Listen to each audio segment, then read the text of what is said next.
अस्सलाम वालेकुम ख़वातीन और हज़रात, हंसते मुस्कुराते फैमिली प्रोग्राम डार और डार्लिंग के नए एपिसोड के साथ मेज़बान खालिद अब्बास डार हाज़िर खिदमत है और मेरे साथ हमेशा की तरह मौजूद है डार्लिंग। बिस्मिल्लाह बिस्मिल्लाह, पाग लगे रहे डार साहब। वाह भाई वाह, माशाल्लाह, आज तो बड़े फ्रेश लग रहे हो। और मुर्शिद, मैं आपको बता नहीं सकता कि पानी बड़ा ठंडा आ रहा था, मैं डट के नहाया हूँ। डट के नहाना क्या होता है भाई? डार साहब, खुला पानी हो, शावर को खोल के आधा घंटा आदमी फुल एंजॉय करके नहाए, उसको डट के कहते हैं। लेकिन इतना पानी ज़ाया करने का फ़ायदा? और बहुत अच्छे, ये ज़ाया नहीं किया मैंने, नहाया हूँ जनाब, नहाया हूँ। वही तो पूछ रहा हूँ कि आधा घंटा शावर खोल के नहाने का क्या मतलब? अच्छा, तो क्या शावर बंद करके नहाऊं?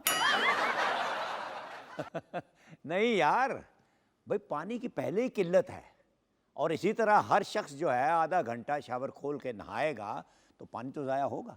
वो तो फिर हमें बताएं, आप गए नहाए आदमी कैसे?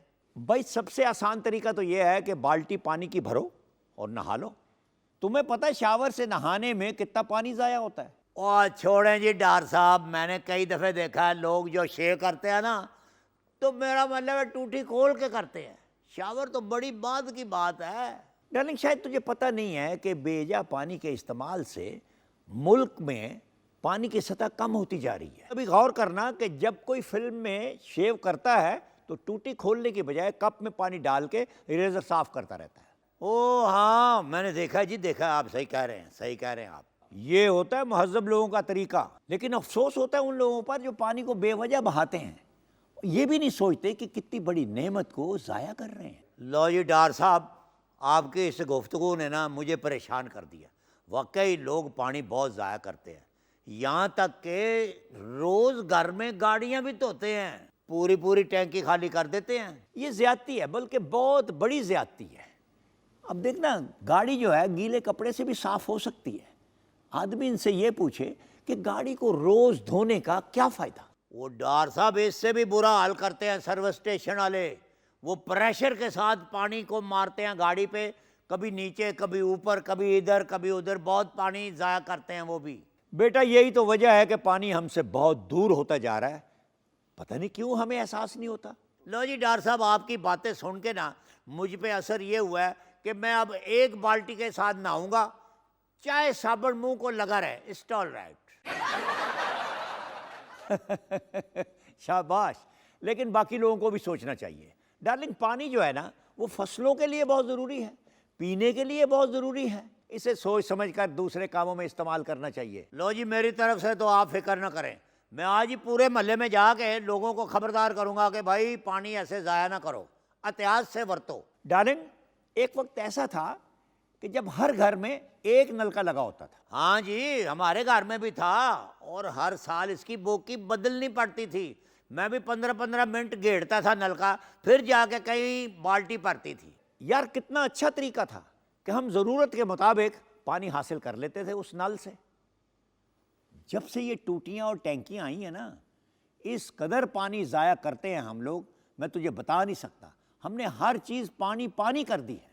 हाय हाय हाय हाय, पानी पानी कर गई मुझको डार साहब की ये बात। बेड़ा गर्क कर दिया तूने सारे शेर का। और डार साहब, शेर का चाहे बेड़ा गर्क हो जाए, मगर पानी को कुछ नहीं होना चाहिए।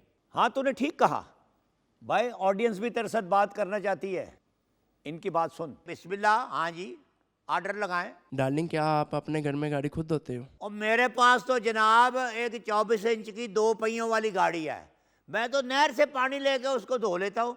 वैसे उसको कोई इतनी ज़रूरत नहीं है, इतनी पुरानी है कि वो पानी को देख के पानी पानी हो जाती है।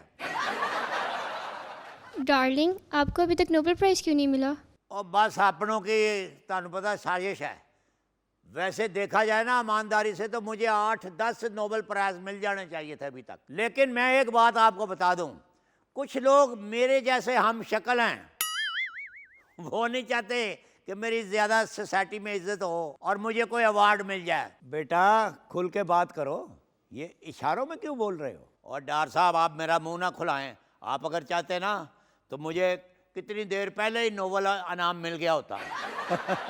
भला मैं इसमें क्या कर सकता था? और छोड़ो जी, आप सब कुछ कर सकते हो। खुद तो आपने हलाल इम्तियाज़ भी रखा हुआ है, सितारा इम्तियाज़ भी है आपके पास, और प्राइड ऑफ परफॉर्मेंस भी है, और मुझे नोबल इनाम दिलाते हुए आपको गश पड़ जाता है। आहा, यार डार्लिंग, मेरा तो दिल चाहता है कि तुझे नोबेल प्राइज क्या ऑस्कर अवार्ड भी मिले, मगर मैं क्या कर सकता हूँ? कोई बात नहीं जी, कोशिश ज़रा जारी रखें। अल्लाह घर में देर है, अंधेर नहीं है। डार्लिंग, आप कभी मुल्क से बाहर गए हो? कोई एक जगह? मैं तो रोड़ी, सखर, हैदराबाद, लोधरा, बहावलपुर, बहावलनगर, खानगढ़, मल्तान, पता नहीं कहाँ कहाँ जा चुका हूँ। बेटा, उन्होंने फॉरेन टूर का पूछा है। और मैं तो फौरन चला जाता हूँ। गरीबों के लिए ये भी फॉरेन टूर होता है। मगर एक बात बताऊं, जो अपना मुल्क है ना, किसी से कम नहीं है। वाह वाह वाह, कैसी अच्छी बात की तूने। जी, तो किसी और का कोई सवाल है? डार्लिंग, क्या आपके घर कभी चोर भी आए? हाय हाय हाय, क्या याद दिला दिया है। और 3 दफ़े आए थे मेरे घर चोर। जब पहली दफ़े आए ना, तो मुझे कहने लगे, ओए उठ ज़रा, कुंडी लगा ले, हम जा रहे हैं। और फिर आपको बताऊं, जब दूसरी दफ़े आए तो मुझे कहने लगे, ओए घबराना ना, कुछ भी होता नहीं है, हमें कुछ मिला तो कुछ तुम्हें भी दे देंगे। और जब तीसरी दफ़ा आए ना, तो मुझे बड़ी फैंटी लगाई उन्होंने, और कहने लगे, कोई ढंग का काम किया करो यार। यानी इसका मतलब ये हुआ कि चोर भी ढीठ निकले। अच्छा भला पता है उनको कि इसके पास कुछ भी नहीं है, फिर भी तीसरी मर्तबा आ गए। वो जनाब, मेरा ख्याल है कि चोरों को शुबा पड़ गया कि मैंने अपनी दौलत जो है कहीं छुपा के रखी हुई है। क्या ये सच है? अल्लाह का फजल है। डॉक्टर साहब, अपने पास दौलत तो बड़ी है, मगर क्या बताऊं, मैं बैंक ही भूल गया हूं कि किस बैंक में है। वो ब्लड बैंक तो नहीं था? हो सकता है, मगर अभी मेरे जहन में उसका नाम नहीं आ रहा। वो इतना पानी जाया करके नहाए हो, फिर भी ज़हन में नहीं आ रहा? लो जी डॉक्टर साहब, पानी के बेदरेग इस्तेमाल से मुझे याद आया कि लोगों को जुगनी में बता दूं। यार ये तो बहुत अच्छी बात है, जुगनी तैयार है। ये कौन सी, मेरा मतलब है कोई बिरयानी है जो तैयार करनी पड़ेगी। 5 सेकंड में जुगनी रेडी।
नाजरीन, वक्फा हुआ चाहता है, मिलते हैं इस वक्फे के बाद।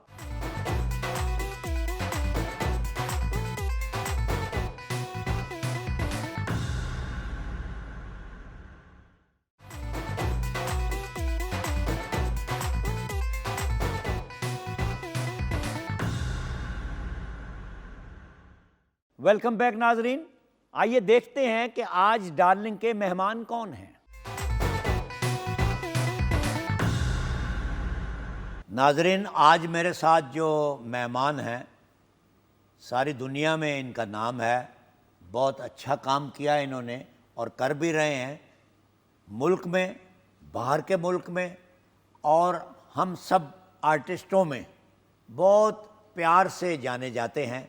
तो आइए बात करते हैं फ़ारूक शाद से। फ़ारूक जी, आपकी बड़ी मोहब्बत, आप मेरे शो डार और डार्लिंग में तशरीफ़ ले आए।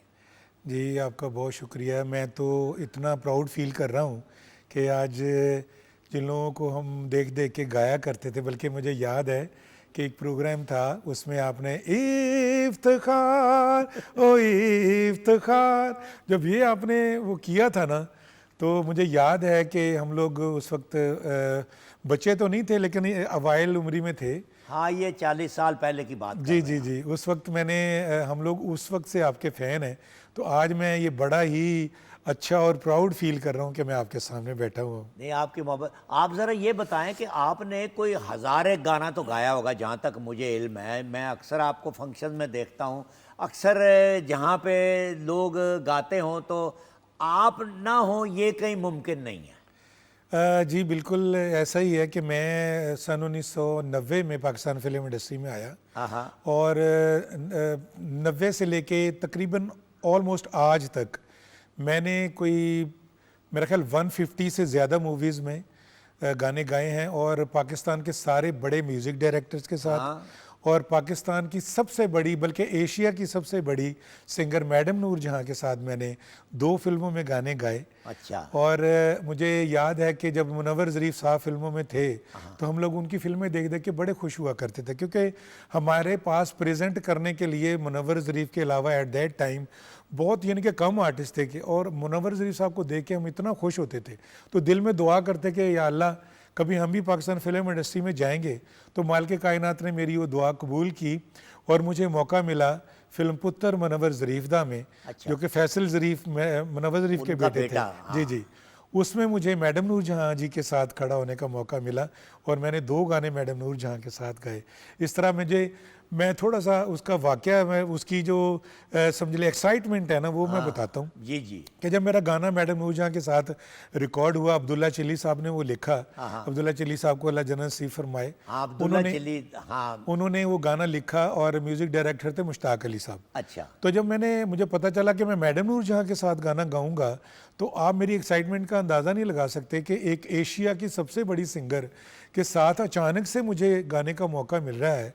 तो मेरी ज़िंदगी में ये सबसे बिल्कुल इम्पोर्टेंट ये लम्हा था कि मैं, जब मेरा गाना रिकॉर्ड हुआ, तो इदरीस भट्टी साहब ने जब मुझे रिकॉर्ड किया मैडम के साथ गाना, मैडम ने कहा कि मुंडा कित्थों आया है। अच्छा। तो अब्दुल्ला साहब ने कहा जी ये फैसलाबाद का जड़ा वाले का है।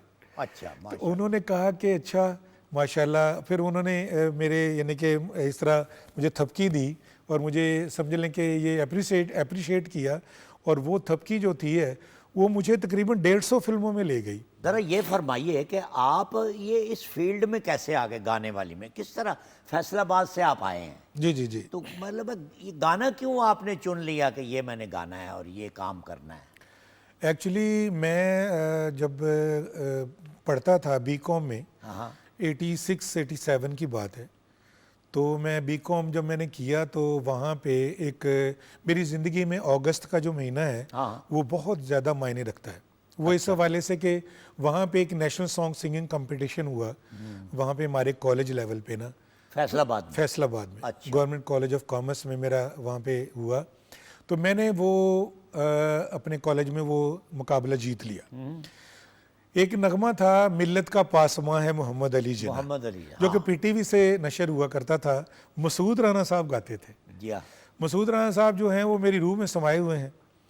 तो वो जब मैंने मिली नगमा गाया, तो मैंने वो नगमा जीता। वहाँ से मैंने यानी कि वो अपना मुकाबला कॉलेज लेवल पे जीता। अच्छा। और कॉलेज लेवल पे वो एक पूरी चेन थी। चीफ मिनिस्टर पंजाब ने उस वक्त ये डिज़ाइन किया कि पूरे पंजाब का मुकाबला होगा, कॉलेज लेवल से, फिर डिवीज़न लेवल पे, और फिर सूबाई लेवल पे। अच्छा। और फिर पाकिस्तान लेवल पे। ये यानी कि इब्तदा थी। मैंने अपने कॉलेज से जीता, और कॉलेज ने मेरा नाम जो है डिवीज़न लेवल पे भेजा। लकीली मैं डिवीज़न लेवल पे जीता अच्छा। और डिवीज़न लेवल ने फिर मेरा नाम पंजाब लेवल पे सेंड किया और पंजाब लेवल पे यहाँ पे गवर्नमेंट कॉलेज ऑफ ये लाहौर का कॉलेज जो है मेरे लिए एक बहुत एजाज़ की बात थी। वहाँ पे इतनी बड़ी म्यूज़िक सोसाइटी और पूरे पंजाब के कॉलेजेस जो डिवीज़न लेवल पे जीते हुए थे वो लोग वहाँ पे आए हुए थे। पूरे पंजाब के जो कॉलेजेस थे डिवीज़न लेवल पे जीते हुए वो वहाँ पे उनका पंजाब लेवल पे था और लकीली मैं पंजाब लेवल भी जीत गया। वाह। और जब गोल्ड मेडल मुझे मिला तो उसके बाद पंजाब लेवल का जो मुकाबला जो ख़त्म हुआ तो कॉलेज में एक तकरीब हुई। तो उन्होंने मेरे वालिद साहब मेरे गाने के ख़िलाफ़ थे। अच्छा। हम लोग राव बरादरी से ताल्लुक़ है हमारा। हम लोग रांगड़ हैं, राजस्थानी है और वो जनाब अली हमें हमारे फैमिली में गाने को कोई इतना अच्छा नहीं समझते थे। वो कहते थे ना तू गा, ये क्यों ये काम करेगा, ये वो। हमारी ज़ुबान भी ऐसे ही थी। वो सारे कहने लगे अब तो ये काम करेगा, हम तो क्या क्या तेरे से करवाएंगे। सर मैंने कहा जी मैं गाऊंगा, हर सूरत में गाऊंगा। जब मैंने गोल्ड मेडल जीता मैंने अपने वालिद साहब को बुलाया और वो गोल्ड मेडल मैंने अपने वालिद साहब के गले में पहनवाया। तो फिर मुझे गाने की इजाज़त मिली और फिर मुल्की लेवल पे पूरे मुल्क का पीटीवी सेंटर्स का मुकाबला हुआ। अच्छा। पीटीवी सेंटर को वहाँ से मुझे रिप्रेजेंट किया गया सैयद शाकिर उज़ैर साहब उस गाने के उस वक्त तकरीबन पूरे मुल्क का मुकाबला हुआ और वहाँ पे ऑडिशंस हुए और 350 लोगों में से मैं अकेला वहाँ पे जीता वो ऑडिशन जीत के फिर मुझे उन्होंने नवाज़िश अली हज़रवी साहब वहाँ पे म्यूज़िक डायरेक्टर थे, फिर वो मेरे उस्ताद बने। मैंने उनको उस्ताद चुना, उन्होंने जनाब अली फिर मुझे सिखाया वहाँ पे और वो नगमा फिर वो पीटीवी सेंटर इस्लामाबाद जीता पूरे पाकिस्तान के सेंटर से। अच्छा। तो वहाँ पे उन्होंने जब वो हमारा नगमा जीता तो उन्होंने वो जब देखा ना तो उसमें रैम्बो अफजल खान रैम्बो पहली दफ़ा स्क्रीन पे जलवागर हुए। तो उन्होंने देखा कि यार राती जड़ा गाना एक मुंडे ने गाया है जड़ा तुसी जिते हो, वो उसमें एक लड़का था बड़ा डील डोल वाला, वो रैम्बो जैसी उसकी शक्ल थी। तो वो तो मुझे मिलाई, वो कौन था? वो सैयद शाकिर उज़ैर कहने लगे कि ये फैसलाबाद का लड़का है फारूक शाद, जिसने ये गाना जीता है। तो उसमें मैंने इसमें लिपसिंग के लिए मैंने अफजल खान रैम्बो को कास्ट किया। अच्छा। तो वो लिपसिंग के लिए मैंने उसको कास्ट किया था कि बेसिकली उसने गाया नहीं है। कह रहे अच्छा, कहते चलो मेरे नाम मुलाकात करवाओ। अच्छा। तो वो जनाब अली जब मुलाकात हुई तो निसार हुसैन साहब ने रैम्बो को जब देखा वो कह यार वो तो बॉडी बड़ी अच्छी सी। वो अफजल खान रैम्बो ने फटाफट अपनी कमीज़ उतारी और अपने डोले दिखाए। तो जनाब अली कहते हैं हाँ यार है यार, मेरे पास एक आइडिया है गेस्ट हाउस का। वो गेस्ट हाउस में ये स्टॉक करेक्टर्स हैं, ये वो और इसमें ये लड़का जो है ना ये एज ए स्वीपर का काम करेगा। अच्छा। और जनाब अली ये इस तरह यानी कि वो रैम्बो पे अल्लाह ताला ने करम किया और वो गेस्ट हाउस बन गया। गेस्ट हाउस से फिर फिल्म मिली अफजल को जैसे ही फिल्म मिली अफजल ने कहा कि गाने मेरा दोस्त गाएगा जो कि इस्लामाबाद में है। अफजल ने मैंने अफजल को प्रोड्यूस किया और अफजल ने मुझे प्रोड्यूस किया। इस तरह मैं पाकिस्तान फिल्म इंडस्ट्री में आ गया। तो ये एक ही तराना आप गाते रहे? जी जी, दूसरा गाने एक ही तराना मैं गाता रहा। नहीं की? नहीं, वो जो मैंने कंपटीशन इस्लामाबाद से जीता वो अलहदा गाना था। अच्छा। वो इस तरह था कि पूरे पाकिस्तान के शायरों को एक टास्क दिया गया कि आप गाना लिख के भेजें पीटीवी सेंटर्स में। वो पूरे पाकिस्तान के शायरों ने वो टास्क कबूल करते हुए गाने अपनी पोइट्री सेंड की। अच्छा। और वहाँ से जो गाने सेलेक्ट हुए 5 उनको कंपोज किया गया। यहाँ से बड़े बड़े म्यूज़िक डायरेक्टर्स का मुकाबला था।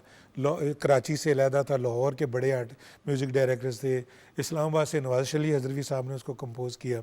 तो लकीली हमारा गाना जीता। तो ज़रा ये फरमाइए कि जो फिल्म में आपने पहली फिल्म में गाया वो कौन सा गाना था?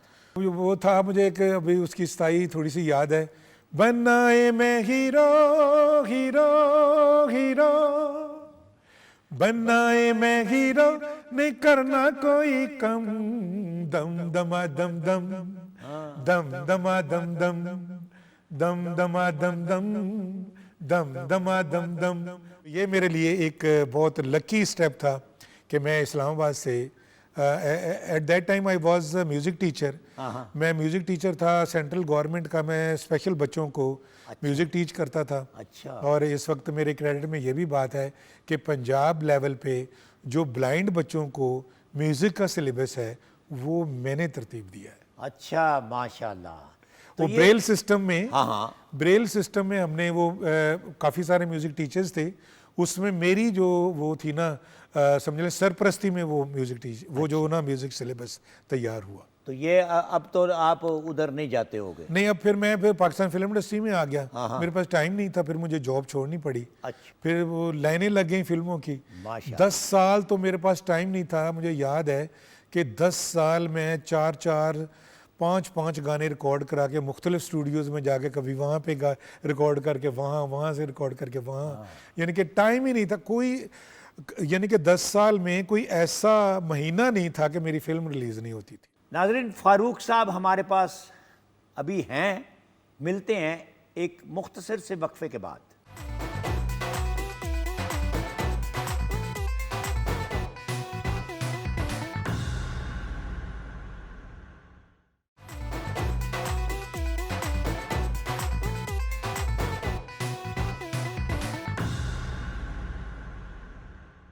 ये जो गाना आपने मलका तरन्नुम जो मैडम नूर जहाँ हैं जी जी, उनके साथ गाया, वो कौन सा गाना था?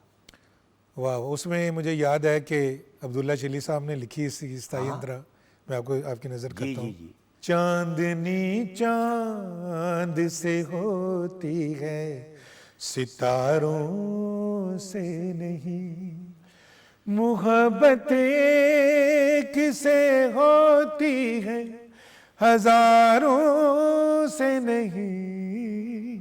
चांदनी चांद से होती है, सितारों से नहीं। मैडम कहती हैं, हाँ, बाखुदा आपको प्यार से देखा मैंने, वरना कोई चेहरा निगाहों में जचता ही न था। देखा जो आपको तो मिली दिल को हर खुशी, मिलने से पहले आपके गम दिल से हटता ही न था। प्यार मिलता है नसीबों से, बाजारों से नहीं। फारूक जी, ये ज़रा बताइए कि मलका तरन्नुम के साथ जब आप खड़े हो गए माइक पे, तो क्या फील किया आपने, कैसे आपको लगा और क्या महसूस कर रहे थे? और ये देखिए, अभी मेरे वो जुनूब पंजाबी कहते हैं, लू कंडे खड़े हो गए, हाँ, रोंगटे रोंगटे खड़े हो गए। एक्साइटमेंट मैं आपको बता नहीं सकता कि मैं एशिया की सबसे बड़ी सिंगर के साथ खड़ा हूँ। एक कल का बच्चा जो कि ऐसे ही गलियों मोहल्लों में और इस तरह मिली तराने गाता हुआ, नहीं, ये अचानक मिली तराना भी तो ऐसे ही नहीं गा रहे ना आप। मैं कहता हूँ कि जब उसका मसूद राना साहब का मैं सुर लगाता ना, सद शुक्र फिर से घर में सफर अपना कारवां, सद शुक्र फिर से घर में सफर अपना कारवां, और मेरे कारवां है मोहम्मद अली जिना। कहाँ से सीखा आपने, या सुन के आपने गाना शुरू कर दिया? नहीं, मैं जब हम लोगों ने बेसिकली तो ये जो बड़े फनकार हैं हमारे, हाँ, जो एशिया के बड़े फनकार हैं, उनको उनके गाने जब हम गाते थे तो उससे बेसिकली इंस्पिरेशन जो है ना, उनसे आई मेरे अंदर। फिर मैंने म्यूज़िक को लर्न किया बाकायदा। मैंने जब मैट्रिक किया, मैट्रिक करने के बाद मेरे दिल में ना एक ख्वाहिश पैदा हुई कि मैं म्यूज़िक को सीखूं। मैं चोरी चोरी घर से निकलता था, और वहाँ पे जड़ावाला में कोई म्यूज़िक एकेडमी नहीं थी। हाँ, बिल्कुल। वहाँ पे एक ब्लाइंड इंसान थे, वो जो हारमोनियम बजा रहे थे, बरकत मसीह उनका नाम था। मैंने ना उनसे मतलब इजाज़त लेके मैं चला गया। मैंने कहा जी वो मैं म्यूज़िक सीखना चाहता हूँ। उन्होंने कहा अच्छा। उन्होंने मुझे बिठा लिया। बड़ा अच्छा इंसान थे वो, फौत हो गए, अल्लाह ताला उनको जन्नत नसीब फरमाए। तो वो उन्होंने ना मुझे कहा बेटा कहा सा, मैंने कह दिया सा। कहते वाह यार बड़ी तेरी पिक है। हाँ, अच्छा, मैंने उसी तरह ही कह दिया जिस तरह उन्होंने कहा। उन्होंने मुझे सबसे पहले मैडम जी का गाना भैरव राग में सिखाया। अच्छा। मैंने कहा जी ये गाना कौन से राग में? कहते भैरव। मैंने कहते ज़रा, मैं कहा जी ये तो गाना मुझे आता है। कौन सा वाला? मैंने कहा मैं, कहता सुनाओ पहले। उसने मुझे कॉर्ड रखे, मैंने गाना सुनाया भैरव में। मुझे भूल गए सांवरिया, भूल गए सांवरिया, आवन कह गए अज हुन आए, आवन कह गए अज हुन आए, लीना मोरी खबरिया, मुझ भूल गए सांवरिया, भूल गए सांवरिया। तो ये बताएं कि ये आप खुद भी कंपोज कर लेते हो कोई? जी जी जी अपना कोई गज़ल गीत आपने कोई कंपोज किया? जी, मैंने अभी तक तकरीबन कुछ एक एल्बम, जो मेरा पहला पाकिस्तान में एल्बम रिलीज़ हुआ, पूरी दुनिया में रिलीज़ हुआ, वो सारा मैंने खुद कंपोज किया था। फ़ारूक साहब, ये जो आने वाले सिंगर हैं उनको क्या मैसेज देंगे आप? आने वाले सिंगर्स के लिए मेरा यही मैसेज है कि सबसे पहले आप म्यूज़िक को लर्न करें। कभी भी ज़िंदगी में कोई ऐसा फील्ड आप अडॉप्ट ना करें। क्यों भला? इस वक्त पूरी दुनिया में जो जितने भी टेक्नीशियंस हैं म्यूज़िक के ख़ास कर, वो सारे के सारे सीख के आते हैं। हमने भी पूरी ज़िंदगी ये तपस्या की है। मुझे याद है कि गर्मियों में मैंने ये अपने घर में बैठ के म्यूज़िक की रियाज़त की है, और इस वजह से ही कि आज तक मैं तकरीबन खड़ा हुआ हूँ। आई एम नाउ तकरीबन 60 ईयर्स ओल्ड, और क्या नाम है, मैं आज भी अगर गा रहा हूँ तो इसकी वजह सिर्फ यही है कि मैं सीख के आया था। और आने वाले सिंगर्स के लिए भी मेरी यही ख्वाहिश है, और समझ लें कि ये उनको एडवाइस है कि म्यूज़िक को लर्न करके आएँ, और ताकि आप पाकिस्तान का नाम बाकायदा रोशन कर सकें। तो नाजरीन के लिए जो आप लाए हो अपना आइटम, वो तो सुनाएं।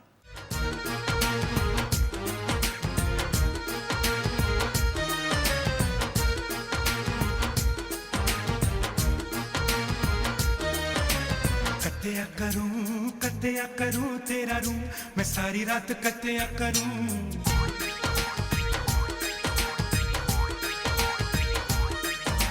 कत्या करूं तेरा रूं, मैं सारी रात कत्या करूं। कत्या करूं तेरा रूं, मैं सारी रात कत्या करूं।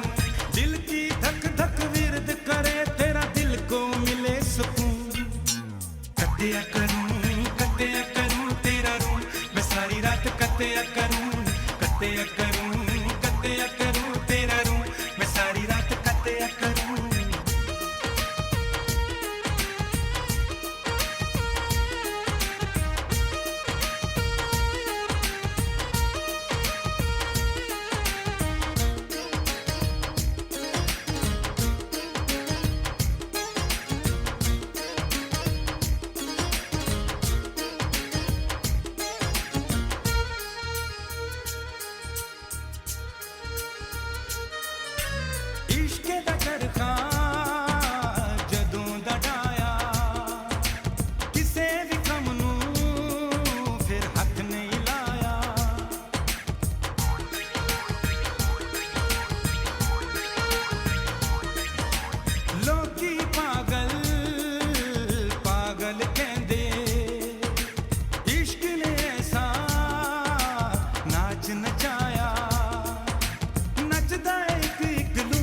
सारी रात कत्या करूं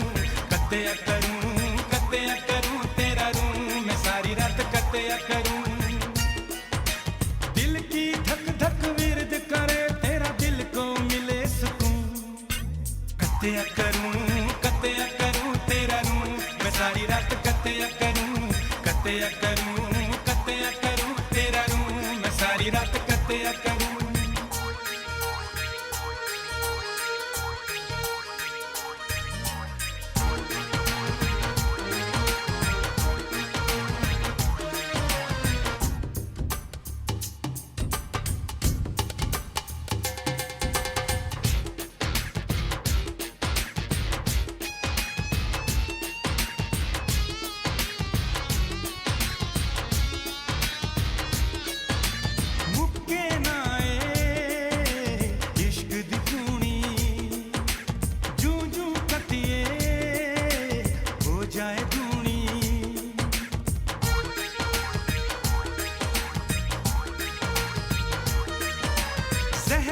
चकदा मिठा लगे ठंडी लगे इश्क दी खूनी नाल जे होवे तू मैं सारी रात कत्तेया करूं तेरा रूं मैं सारी रात कत्तेया करूं दिल की धक धक विरद करे तेरा दिल को मिले सुकून कत्तेया करूं तेरा रूं मैं सारी रात कत्तेया करूं तेरा रूं मैं सारी रात कत्तेया करूं दिल की धक धक विरद करे तेरा दिल को मिले सुकून कत्तेया करूं तेरा रूं मैं सारी रात कत्तेया करूं तेरा रूं मैं सारी रात कत्तेया करूं तेरा रूं मैं सारी रात कत्तेया करूं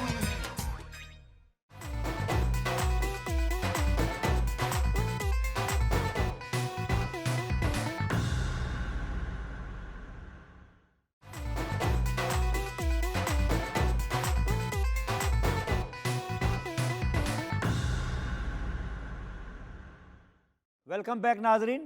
डार्लिंग ज़रा ये तो बताओ कि कैसे खाने पसंद करते हो आप? डॉक्टर साहब मैंने तो आपको कई दफ़े बताया है कि मुझे वो खाना पसंद है जो फ्री में मिल जाए। वैसे डार्लिंग मुफ्त में भी कभी बेकार खाने भी मिल जाते हैं। और डॉक्टर साहब देखे ना, पैसे भर के अगर आदमी ने बेकार खाना खाना है तो उससे बेहतर नहीं कि आदमी मुफ्त ही खा ले बेकार खाना। डार्लिंग तुम्हें पता है हमारे कुकिंग सेगमेंट में अजीब किस्म के खाने बनते हैं। तो आज कोई और अजीब बनने वाला है। भाई ये देखने के लिए तो कुकिंग के सेट पे जाना पड़ेगा। ख़वातीन और हज़रात, सेगमेंट है खाना दीवाना। आइए देखते हैं कि इस सेट पे क्या हो रहा है। अस्सलाम वालेकुम व्यूअर्स, मैं हूं पिंकी चौधरी, आपकी मनपसंद और फेवरेट होस्ट, और प्रोग्राम खाना दीवाना में आपको वेलकम करते हैं। हमारे पास आज एक बहुत ही फेमस अफ्रीकन शेफ़ मौजूद हैं हमारे स्टूडियोज़ में, और उनका नाम है जिंगा लाला हुर साहब। और वो आज हमें जो डिश बनाने सिखाने जा रहे हैं उसका नाम है शाकालाका बूम बूम। तो आइए मिलते भी हैं शेफ़ से, और शाकालाका बूम बूम कैसे बनता है ये भी देखते हैं। Baba there goes, oh mama there goes, stika baba, zaba bomo tu.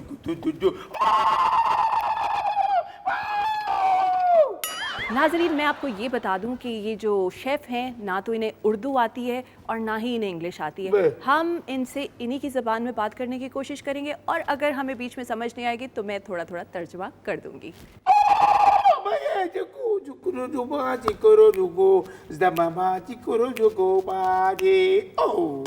जी नाज़रीन, तो जिंगा लाला हुर साहब कह रहे हैं कि इन्हें हमारे प्रोग्राम में आके बहुत ही खुशी महसूस हुई है।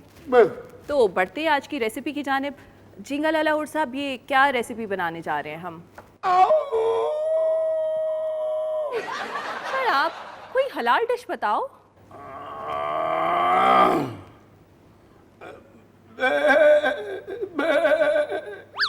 ओके, मैं समझ गई। नाजरीन, तो जिंगा लाला हुर साहब कह रहे हैं कि ये जो डिश है इसको आप मटन में भी बना सकते हैं और बीफ में भी बना सकते हैं। Exactly very good.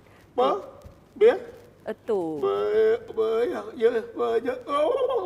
जी, तो सबसे पहले आप कागज़ और कलम निकाल लीजिए, क्योंकि ये डिश आपको कभी नहीं दोबारा सुनने में मिलेगी, क्योंकि ये बहुत ही नायाब किस्म की डिश है। तो रेसिपी के लिए इंग्रेडिएंट्स जानते हैं, तो नोट डाउन कीजिएगा। ओके ओके ओके, चूल्हा जलाते हैं।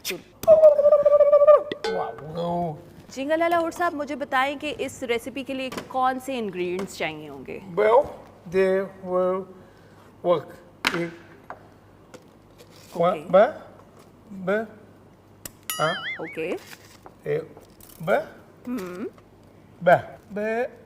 Okay okay okay okay okay. चीनी आपने सिर्फ 2 चम्मच इस्तेमाल करनी है, ठीक है? और इसके अलावा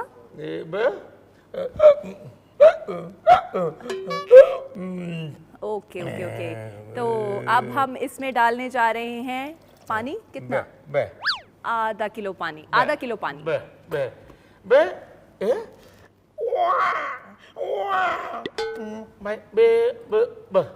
ओके ओके ओके। दूध जी नाजरीन, तो अब इसमें हम दूध डालेंगे। कितना दूध जो है नाजरीन, वो हम आधा पाव इस्तेमाल करेंगे। आधा किलो ही दूध डालेंगे। ओके। ओह, ये तो चाय की पत्ती है। चाय की पत्ती 2 चम्मच। Okay okay okay. नाजरीन, चाय की पत्ती 2 चम्मच।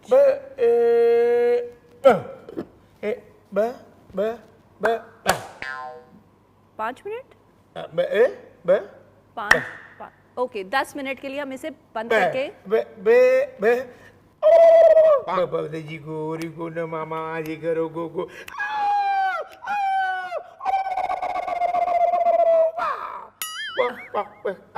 ओके, तो 10 मिनट तक हम वेट करेंगे कि ये डिश कैसे बनती है। मुझे तो लगता है कि ये कोई बहुत ही ज़बरदस्त किस्म की डिश बनने वाली है। ये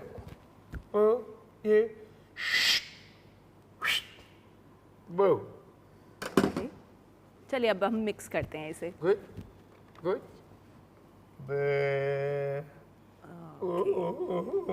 नाजरीन, अब हम इसको अच्छे से मिक्स करेंगे। मुझे तो ये कुछ चानी चानी डिश लग रही है, लेकिन अभी समझ नहीं आ रहा कि ये क्या बन रहा है। तो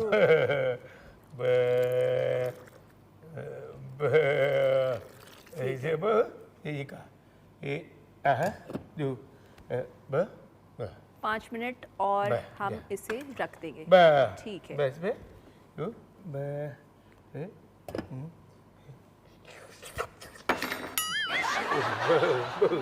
नाजरीन, लगता है जिंगा लाला हुड का ना मुंह जल गया। ठीक है, तो आग बुझा दूं तो हम चूल्हा बंद कर देंगे। ओके, लगता है डिश तैयार हो गई है। ये तो बन गई है। Very nice. ये कप में डालें। ठीक है।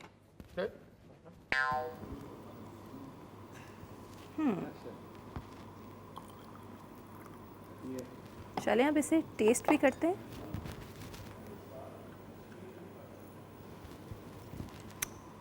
Very nice. नाजरीन, ये मुझे तो कुछ हमारे यहाँ जैसी पाकिस्तान में चाय बनती है ना, कुछ वैसी लग रही है। और अगर आप इसके बारे में मज़ीद जानना चाहते हैं तो आप हमें मैसेज कर सकते हैं। मैसेज चार्जेस जो है वो 5000 फ़ी मैसेज है, इसलिए हमें फीडबैक दें अपना और दुआओं में याद रखिए। अल्लाह हाफिज़। बाजिया मैं जाऊँ? हाँ जाओ, और मेरी बात सुनो, दफ्तर का झाड़ू भी लगाना है, अच्छे से डस्टिंग भी करनी है और पोछा भी लगाना है। ओके। और ये जो फूल लगाए हो मैं ना बालों में जी, ये इनको उतार के साफ करके फिर वापस गुलदान में लगा देना। ओके ओके ओके, ठीक है? Thank you. हाँ, ये उर्दू में बात करके चला गया। ख़वातीनो हज़रात, अब बारी है डार्लिंग का इस हफ्ते का पैरोडी सॉन्ग।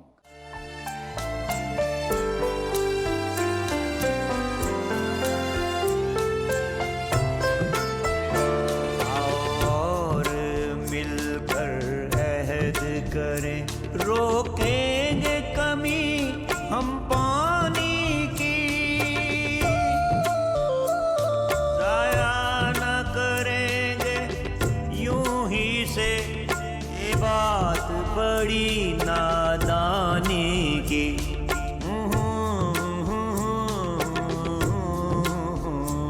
आओ और मिलकर अहद करें।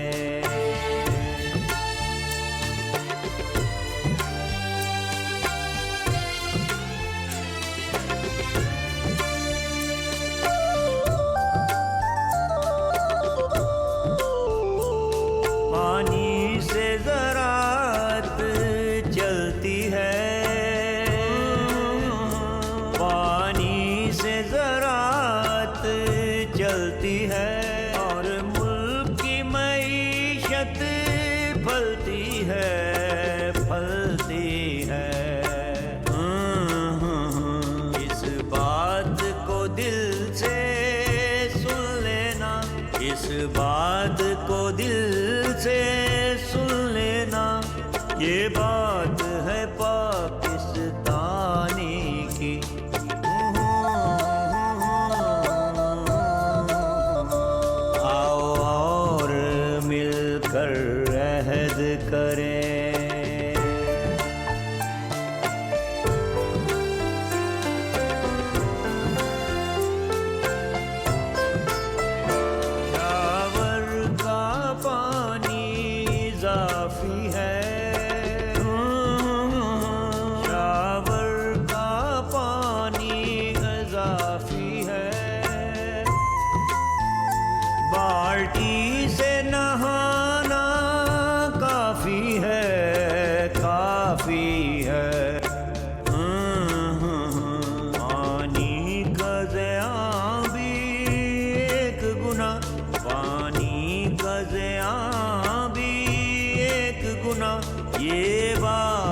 ईमानी की।